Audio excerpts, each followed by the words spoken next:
सबसे बड़े गुस्ताखे रसूल तो वो हैं जिन्होंने उम्मत को तोड़ दिया, दस्तों गरेबां कर दिया, कुफर का बाजार गर्म कर दिया।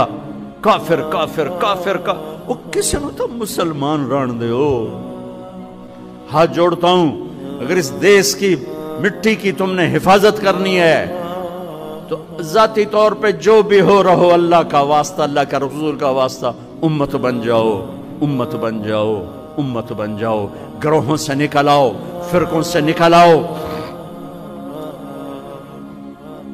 खतीबों के सामने हाथ जोड़ता हूं, और भी दुख हैं जमाने में मोहब्बत के सिवा, राहतें और भी हैं वसल की राहत के सिवा। एक दूसरे को लड़ाना ही दीन है, एक दूसरे पर चढ़ाई करना दीन है।